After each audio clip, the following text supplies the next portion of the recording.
This game is so beautiful. Hollow Knight was released in 2017, and basically 5 years after we're still here talking about it. Of course we are, this game was a complete surprise that nobody thought was possible. It first started on the Kickstarter. This was one of that games that you heard those people that apparently just plays a lot of indie games saying, "Dude, believe me, this one's the best one yet." And then you went to check it and...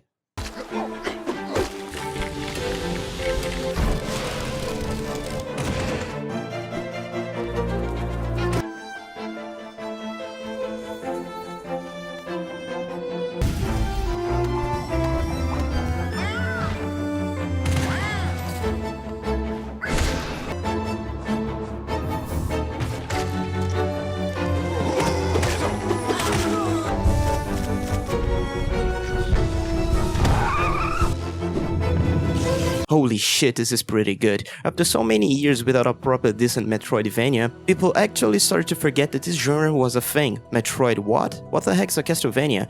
What is a man? A miserable little pile. 朋友是一个坚韧不拔的。 And then you got this little bug guy thing with the white face thrown in your face with just go. Do whatever the hell you want, boy. After we went everything in this game, you'll think, well, I love this one now. Hollow Knight is crazy good, like for real. Look, there's two types of games, the linear ones and the go do your thing ones. Sometimes you have some in the middle, but this one's far from the middle and it is one of the most extremes do your thing one I've ever seen.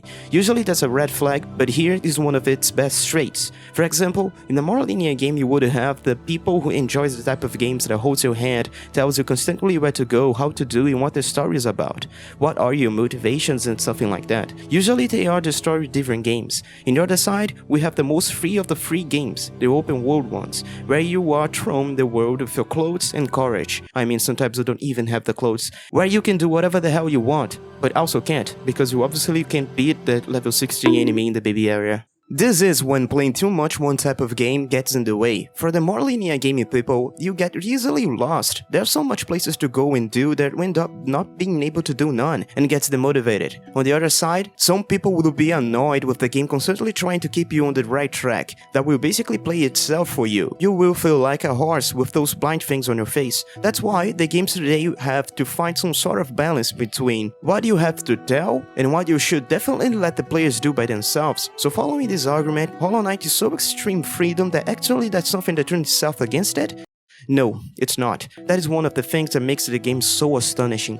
Hollow Knight doesn't hold your hand, that's for sure, but it doesn't leave you either. The first cutscene you are jumping from a high cliff doing who knows what, maybe trying to commit in life. From the start of the game, you just have one way to go, and that's forward if you're not blind. When you are able to reach the first safe place, the small city of Deathmount in Hollow Nest. Hollow Nest is the name of the kingdom, by the way. You see a destroyed town with just one person left, and only one possible way to proceed, downwards, to the crossroads. There you have two places to go, left and right. That doesn't matter, as you will have to descend even more, forcing you to explore to understand what the game is all about. Passing through different areas as everything are just meant to be this way, as even the game didn't tell you where. You found your way by just purely map design. That is something of the first Mario level type of tutorial, where you're playing the game is actually learning what to do. But after that, your options on where to go spreads, and everywhere is possible, but you're not really confused as your primary objective is simply explore. And if you are still walking and discovering something new, you already are fulfilling your objective, because the ending of the game is right by the beginning. The Black Egg, the place that contains the final boss, is pretty much in the very beginning of the first area. If your leg hurts from being seated on your chair playing all day, you can simply unlock the egg by going to the Dreamers on the map. Of course, you need to at least walk around and do some jogs in the game to get to the Dreamers. Also, do that in real life too. Take a shower sometimes. If you don't want to finish the game so soon, well, welcome to the club on going on every cave, hole, entry, mouth, butt, or stuff that you can see that fits you. Walking around and seeing how you died so much at the beginning for not getting the control so well, going to more than 15 different power-ups, facing hordes of enemies and bosses, trying to discover the story of this place that you actually don't even know if you're trying to save it, or just walking around, while you're just admiring the art of 2D and 3D environment while you're just hearing this incredible soundtrack in the rain.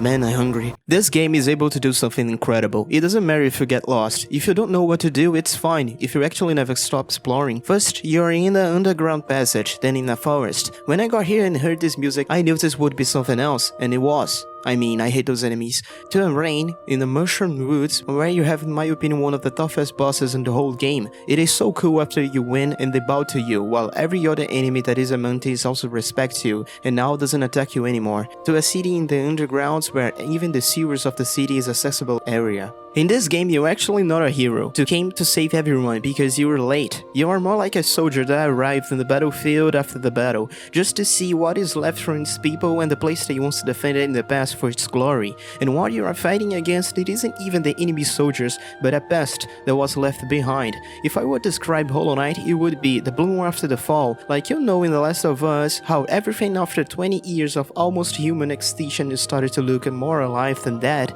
with nature taking over everything.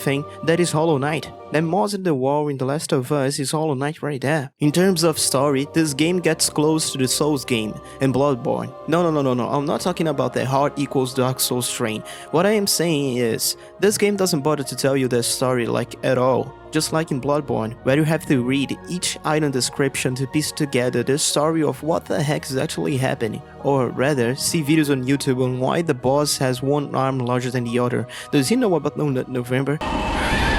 In Hollow Knight, you have to puzzle together the story by its image on what the monuments, graves, tribes means. What is this person saying? Does this mean anything? Why did that happen? And why do some people still put pineapple on pizza? Those are the things that you have to discover by yourself. At this point, after hours, you don't even know who you are. Real shit. Imagine being a game developer, wasting hours of your life to actually do pieces of map, lore, and NPCs just to some big amount of the players, never even getting close to it. There's some dedication right there. If you are a completionist, prepare yourself. This game it isn't Sunday in the morning walking on a rainbow game. What am I saying? This thing with little cut bugs is hard as hell and prepared to die, and I mean die a lot. But don't worry, the boss isn't really hard. This one, False Knight, the name already says he's a failure, easy. Or this one, a fly? Who cares? Gross. But there are some few, just a few hard enemies and bosses that you can die for,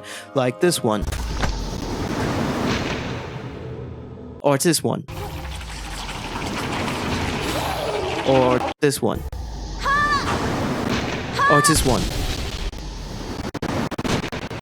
Here's a list of the bosses and enemies that are actually hard in this game. One of them even yells at you to get good. She's funny, am I right or am I right, fellas? Also, a notice, if the boss has a name that fills the whole screen, prepare to hear the first 15 seconds of its battle theme on a loop. It is so good to see your progress on this game, be it in the map, story, collectibles, characters, the town getting more crowded as you save more and more characters or simply leave them to die, you psycho. Some of them are more likable than the others, am I right, Zod? Or be it on your own skills. If you want to get better at platform games, play this one and actually finish it. If you are able to, I guarantee you improved a lot, or else you wouldn't be able to even beat this game. This is a work of art. I felt like I didn't want to end.